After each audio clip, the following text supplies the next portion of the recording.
Thank you for joining us for day 16 of our Transformed Devotions. We're talking about how God transforms us by the renewing of our minds. That comes from Romans 12:2.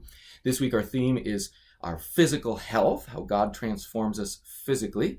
And our theme verse is 1 Corinthians 6:19 and 20 says, "Do you not know that your bodies are temples of the Holy Spirit who is in you, whom you have received from God? You are not your own.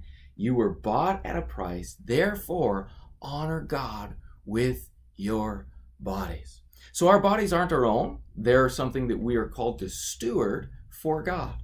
And that's a new thought, a new way of thinking about our bodies. Let me give you one more concept that I think will help us as we think about our physical health. And that is that in our culture, remember, we're not supposed to conform to the way of this world, but be transformed by the renewing of our mind. So what's the way of the world when it comes to our bodies? Well, in our culture, our bodies are primarily about appearance, what we look like.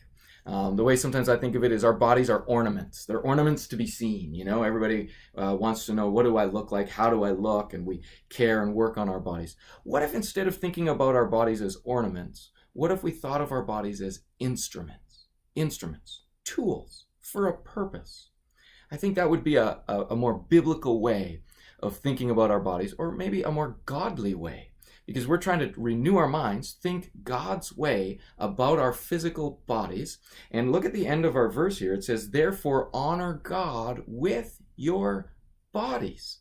So our physical bodies aren't just ornaments to be looked at and bring honor or dishonor to me, depending on what I think or others might think of my physical body. They are instruments. They're tools to be used. So do I want to take care of my body? Do I want to make sure my body is in good health and shape and looks and so on? Absolutely. But not because it's an ornament to be looked at, but because it's an instrument to be used for the glory of God. Thanks for joining us for day 16.